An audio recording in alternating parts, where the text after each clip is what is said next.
Hi everybody, welcome again to the Farm and Country Podcast. I'm Adam, I'm the host. It's episode 20, and if it sounds a little bit tinny today, it's because I'm recording from my mobile podcasting station, also known as my car. And I have to do this today because I don't have any other choice. I don't have any place to do it at home. I have a very small house, and unfortunately the kids are going to be running around today. So, unfortunately, from time to time, I'm just going to have to do the car podcasting thing. But as long as the sound quality isn't terrible, I think you guys will probably survive. You'll be fine. But you'll have to forgive me if I suddenly sound like I'm distracted because, my priority today is not dying in a car accident. And my second priority is recording a good podcast. So, priority one takes priority over two. So today's topic, and it's Monday, so it's a topic, I'm talking about living in your small town. And I got to share with you guys what I did this last weekend because it was kind of interesting, and I'm glad I did it. Physically, it cost me a pretty powerful sunburn, but that's just my fault for not putting sunscreen on like an idiot. But I volunteered to direct traffic for a triathlon that was taking place in my hometown. And I volunteered for the entire day, and I didn't get any money for it. My karate club gets the money. So that's why I did it, because our club, we spend the money on tournaments and stuff, and we get a fairly significant amount of money when we volunteer for this event. So I said, sign me up. I want to do this. And the money will go to a good cause. Me, basically, kind of, in a roundabout way. So I did this last year, but I only did it for a half day, and it was really cool because you just get to meet a whole bunch of interesting people. Now, I've lived in this small town area for a long time. I've been here for coming on 9 years now. It'll be 9 years in August that we've owned the property.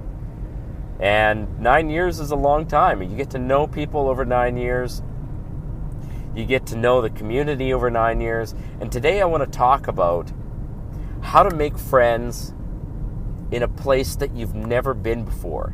So I know a lot of you out there, you're moving to a new place because you can find land in these places. I know a lot of people, when they're looking for land, they're willing to move pretty much anywhere. Some people are kind of geographically fixed. They're like, I don't want to leave the state. I don't want to leave the province. I don't want to move more than 100 miles away from where I'm at. But some people are just determined to get out and get on their own piece of dirt. And you know what? I highly respect that. I really, really respect that. You know what? If you're willing to make it work, you can make it work anywhere. I'm living in the frozen northern wastelands, as probably some of you think Canada is. But it's not. It is cold, and half of the year you don't grow anything. But I'm making it work. And there's lots of people up here living. And there's people north of me homesteading. And there's people north of those people homesteading. And there's people down, way down in the bottom half of South America with, owning land and homesteading. There's people all over the world. And a lot of people are willing to move to a new community. Or to, a community that, maybe you've been in for a little while, but you're not really well known, or maybe you just don't know everybody there. So I wanted to share some revelations with you, things that I've learned living in a small town and talking to the people who are influencers. Okay, so in every town, every city, every neighborhood, there are people who whose opinion and whose influence is more widespread than everyone else's. And we call those people influencers because, everybody knows them. Everybody looks up to them. When you say, hey, Joe Blow, they say, yeah, I know that guy. I know him. When you look at them on Facebook, they're friends with everybody. And they've grown up in a place. They know the people there. They have the history behind them. They're just the kind of outgoing, friendly people. Well, maybe they're outgoing and friendly people, but maybe not. But in any case, they have influence in the town. And those kind of people are great because they're the easiest ones to meet. And they're probably going to be the first ones you meet. So let me just describe, when we moved out here, I didn't know anybody. I didn't even know my neighbors. And to be honest with you, we didn't get along with our neighbors when we first moved out here. They didn't really like having us as neighbors. And, I inadvertently was doing things that ticked them off. And they didn't tell me.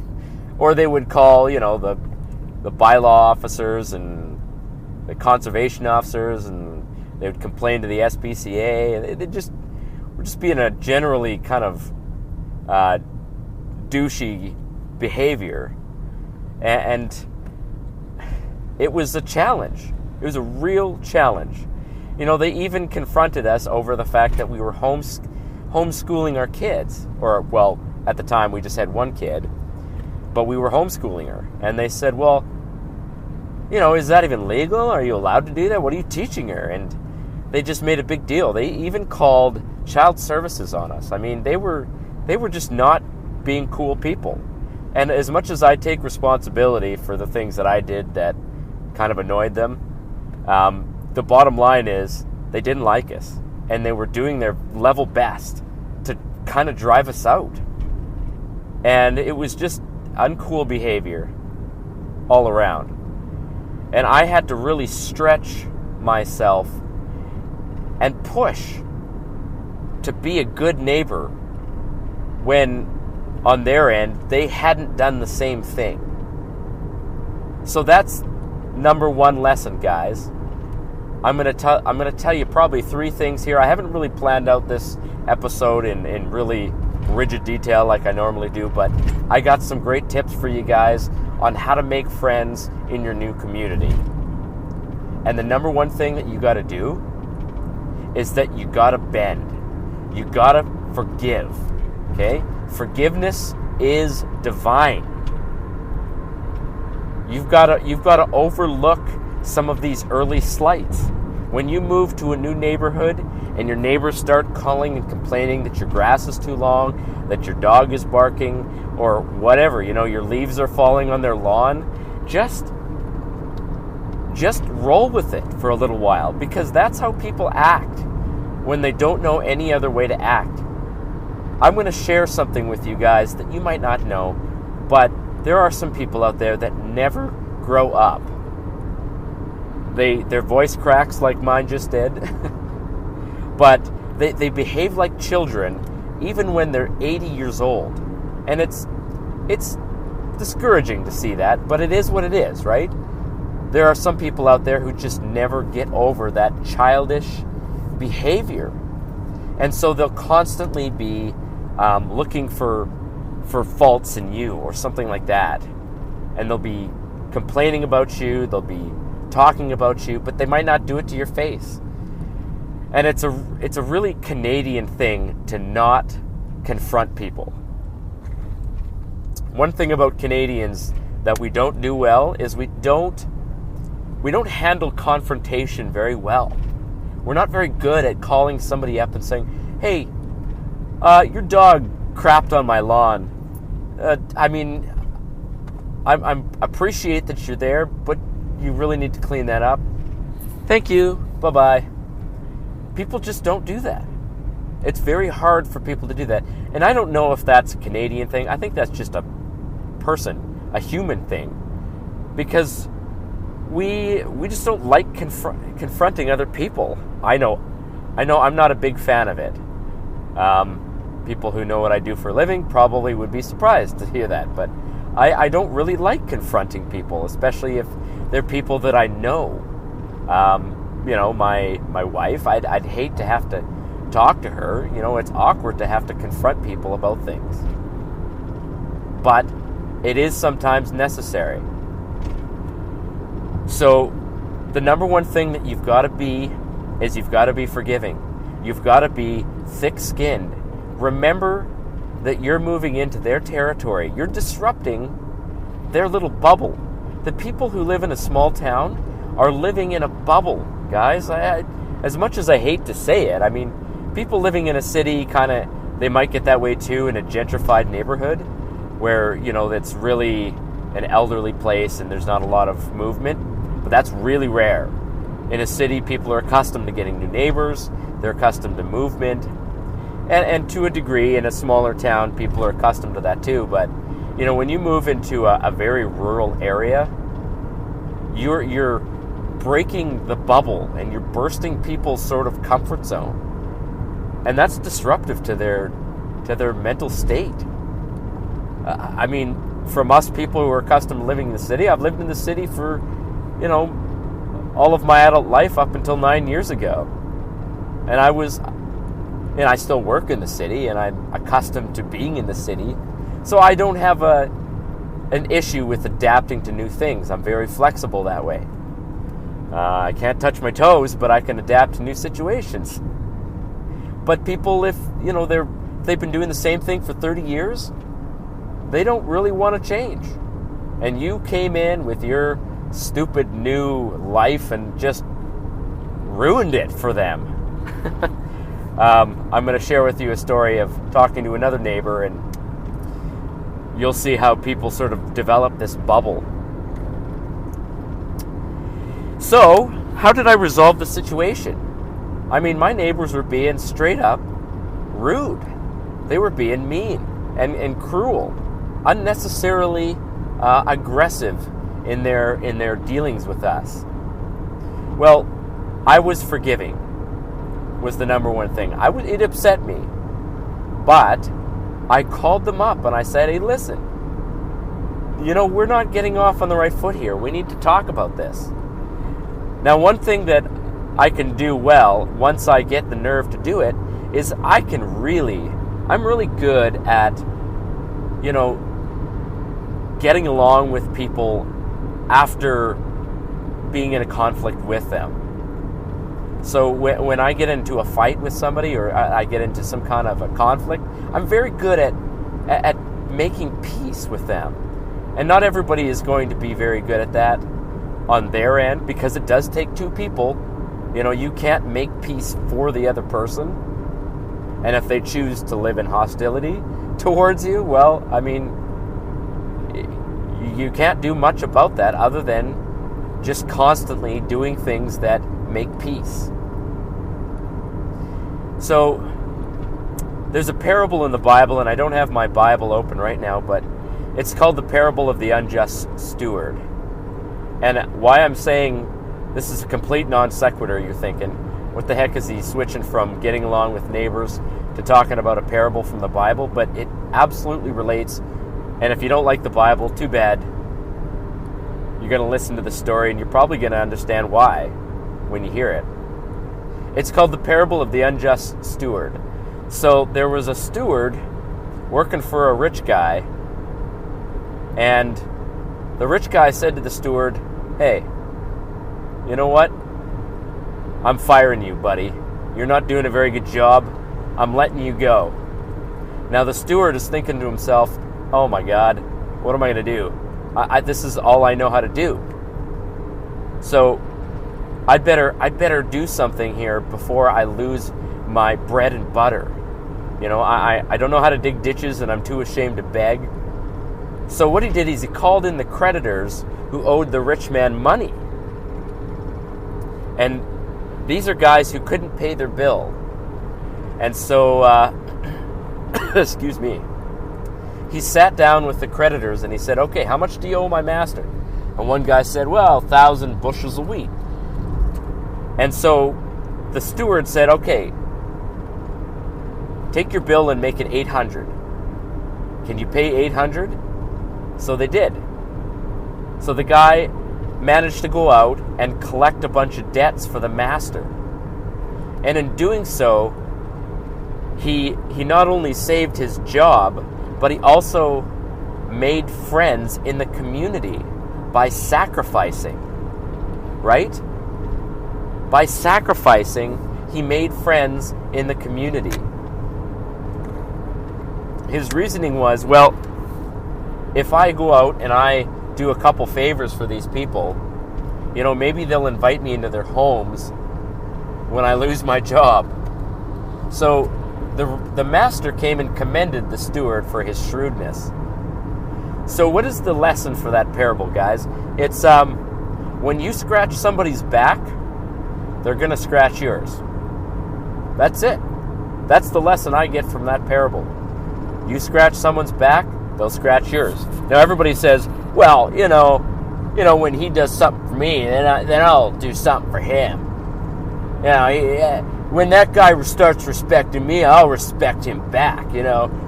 If you don't respect me, you're not going to get any respect from this guy here. And they puff their chest out and start being proud and haughty and just unteachable. But that is not the attitude that is going to win you friends in your new community. It is absolutely not the attitude, guys. And if you act that way, you're going to find yourself in a bunch of neighbor spats.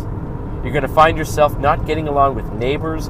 You're going to find yourself not getting along with family members. Because that's not a forgiving attitude. And it's not going to win you any friends in your new community. So what you do when your neighbors harass you, and they call and they complain, they say, hey, listen, this guy's doing this thing and it annoys me. If it's a legitimately annoying thing, stop doing it. Call them up and say, hey, you know what? I had no idea that I was bothering you, but I am sorry. I am truly sorry. I won't do that anymore. Thank you for letting me know that annoyed you. So that's what I did. My neighbor said, I don't like the fact that you've got because we had to replace our washer and dryer, and I'm not gonna lie, I was a little lazy about taking them to the dump, so I left them outside because I'm living in the country, and why not? People, right now I've probably got about 3 old fridges and 2 old freezers lying outside, and I've got to get them moved because they're just sitting there doing nothing. But I said, you know what? I'm going to move that. And there's some other garbage lying around, and I said, you know what? I'll move that too. And my neighbor, he's like, you know what? I appreciate that. It's looking pretty good. Your property's looking really good. And that was the turning point, guys. That was the turning point. Excuse me. I've had a cold all week, so I'm probably going to be coughing intermittently here. Hopefully it's not too loud on the recording. If it is, well, just cover your ears. So, a forgiving attitude and a forgiving spirit really paved the way to make friends. Now, the second thing is that you've got to understand that it takes time. These things take time. It took probably, I would say it took at least 2 years for the relationship between me and my closest neighbor to thaw out. It took about 2 years, and it took a lot of work on my behalf, but it did work. And I'll share with you one last tip here, and this relates to the parable I told you about the unjust steward, who he called in his creditors of his master and corrected their bill, wrote down their bill, basically did them a favor and did his master a favor by collecting the debt. When you do somebody a favor, they're going to turn around and do you a favor. It might not be today, it might not be tomorrow, but at the very least, you've won an ally. So let's suppose that you notice something in your neighbor, your neighbor's dog gets out. And you're like, oh my God, my neighbor's dog is out. That jerk, he let his dog get out again. You know what? This is the kind of attitude that will help you out. Call up your neighbor and say, hey, listen, just thought I'd let you know your dog got out. And I've been trying to get him back in, but I can't get him in. But I'll keep an eye on him till you get back here. Or his horse gets out or his cow gets out. Do a favor for your neighbor. And all of a sudden, your esteem in his eyes is going to go up. So my neighbor, he had a little sideline business doing gravel hauling and stuff like that. And he had a bobcat, and he would rent himself out for bobcat work. And so whenever I needed some bobcat work, I'd call him up and say, hey, I'd love to pay you some money to do some bobcat stuff. And then when he came out and did the work, I'd overpay him. I'd deliberately overpay him for the work. And I do that with a lot of people. I deliberately overpay people, especially when I'm, close to them, because I want them to be my ally.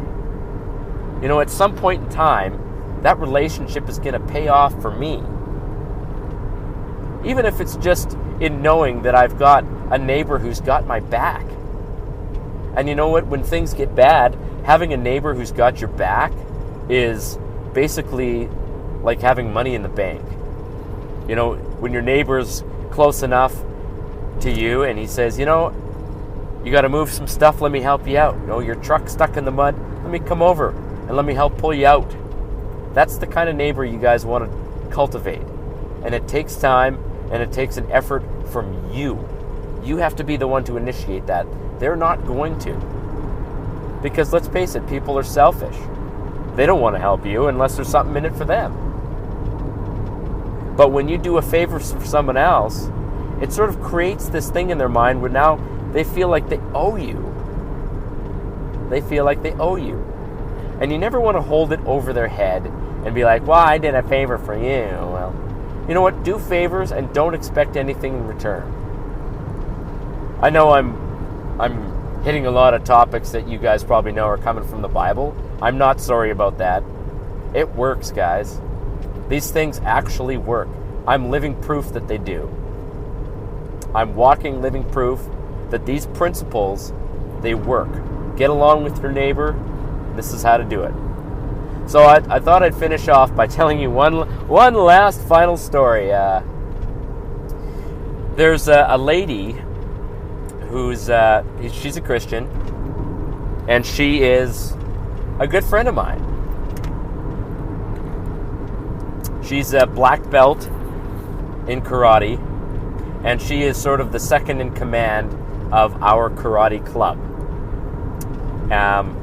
She's a great person. I'm quite close to her, but she's one of these people that is an influencer. Everybody in the town knows her. Everybody knows her. So, me knowing this, I want to stay on her good side. So, something weird happened in our karate club. I just noticed that this lady was really, she kept getting on my case. And she would get really angry at me for things that, she would tell people, hey, let's line up now. And I didn't hear her. And she just castigated me just in front of everybody. And it was really humiliating.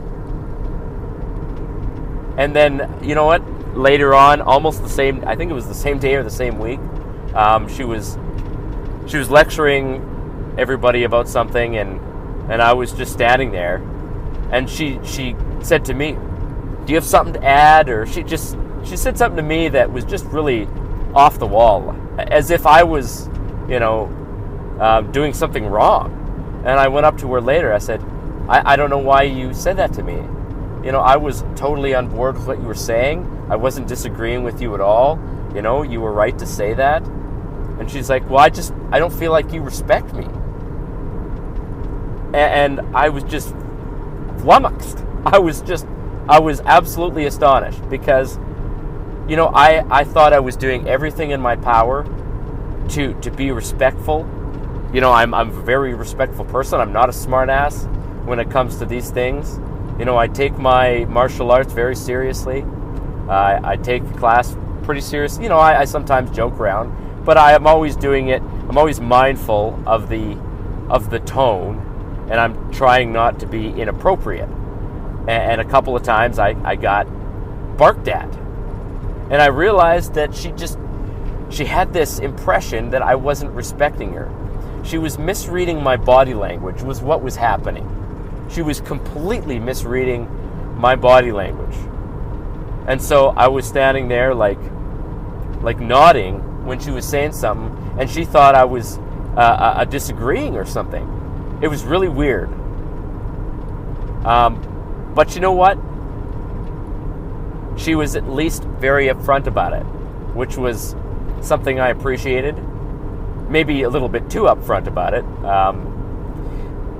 Almost presumptuous in a way, which, again, I like this person, so she's a good person. I'm not trying to slag her. She's still a good friend of mine. I've done favors for her. She's done favors for me, so we've got a good relationship. And I said to her, listen, you are in charge of this club when the sensei's not here. I have the utmost respect for you, and I apologize if I've ever given you the impression that I'm disrespecting you. Then I absolutely apologize, and you have my absolute assurance that I'm not trying to do that. If my body language is conveying that to you, it's unintentional. It's absolutely unintentional. I respect you. You have years in. You have experience. You have the training. You're the instructor. And I'm not. And I understand that. I've never been confused about that. And so it took a couple of weeks and a couple of tries, but I think she got the idea. And from that point till this, we've never had a misunderstanding about that. Now, I could have gotten really offended and really angry about that. And I was angry about it. I mean, it really bothered me that she really misread what my, what I was trying to say. Which goes to show, guys, body language conveys far more than you realize. And people will often misread things that you say based not on the content of your words, but on the body language and the tone that you say it in. That's a free tip. But we resolved the situation, and you're going to get these misunderstandings. You're going to have a neighbor who's going to call and complain about you. They're going to call the bylaw officers and say that you did this or that or something else. Guys, the only way to really solve these problems permanently is to be the one that apologizes first. If you did nothing wrong, apologize anyway. Say, I'm sorry if I gave you the impression that I was this and this. I had not intended to do that, but I apologize anyway. And I agree, guys, it hurts your pride to do it, but so what? What do you got pride for? Do you need that pride? You can't plant it. You can't eat it. It doesn't make you money. Let go of your pride. It's not going to win you any friends in your new community. Now, the last thing I want to talk about is the incalcitrant neighbor.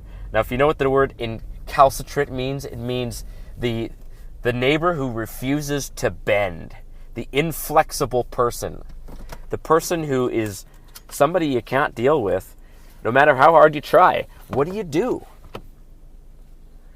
At some point, guys, there will be somebody that you have to just wash your hands of. You're gonna get in too many arguments. You're gonna get in too many fights, and the person is just hostile. It's not you. It's just the world that they're fighting, and it doesn't matter what you do. They're not happy with it. They're not happy with you. They're not happy with what you're doing. They're not happy with anything. Okay? This is what you do when you got a neighbor who won't stop pestering you. Number one, be cool. Don't get into any conversations with them. Don't argue with them. Don't fight with them. If they say something, don't disagree with them to their face. They're looking to goad you. They want you to disagree with them because they thrive on that fight, that conflict. It makes them, I don't know. I'm not trying to imply that these are evil people, but they're just really angry inside. And they expect people to contradict them. And so when they do, they react to that. You know, what you do is when they come over and they complain or they send the bylaw officer, explain the situation. And if you got to make notes, make notes. Guys, cops make notes for a reason because they want to remember what happened, 3-4 weeks from now. And if a neighbor complains, 30 times to you or calls you on the phone or does something that's really harassing you, make notes about that. Make notes and, you'll have a case to build against them. And when the officer comes and says, hey, what's going on here? You can say, listen, I've done everything I can to get along with this person. This is what's happened. Show them the notebook. Show them all the notes you've taken. Be cool. Be calm. Be collected. Make your case. And then shut up. Okay? Once you've made your case, shut up. Don't talk anymore. You don't need to talk anymore. If something's going to happen, it's going to happen. Deal with it when it happens. Now, a bad neighbor is a souring experience, and I totally get that. But honestly, guys, don't let a bad neighbor ruin your life in the country. I want you to come to expect these kinds of things. I was, getting back to the story I was telling you about doing this triathlon volunteering. I got a chance to talk with the town peace officer. He's the bylaw officer for the town of Vulcan, and I'd never met him before. And I know a bunch of people that know him, but I'd never actually spoken to him. So I finally got an opportunity to talk to this guy, and it was great. It was fantastic. I got a real insight into the town. And he said, you know what? Everybody plays like they like each other, but deep down, everybody hates each other. And that made me sad. That made me sad because people in small towns, they shouldn't be like that. We should be supporting our neighbors, not plotting against them. But you know what? It takes one person to change that culture. When a community has a culture of anger and disrespect and complaining, it requires somebody to break that cycle. And you're fighting against a bunch of other people who are following the culture. If you know what I mean by culture, it's the prevailing attitude in a town. That's what I mean by culture. So don't follow that culture. Make your own. When your neighbors complain about you, don't retaliate. You don't need to. They'll get what's coming to them soon enough. And maybe they won't. Maybe they'll change their ways. So I hope, guys, that you have gotten something out of this. Hopefully the sound quality wasn't too bad. And I really appreciate if you've been listening to the show. Please leave a comment. Share the show with somebody. Tell them where to find it on the web, www.farmandcountrypodcast.com. And make sure you tune in on Friday. We're going to have another great money-making tip for you. All right, that's it. Good night, everybody.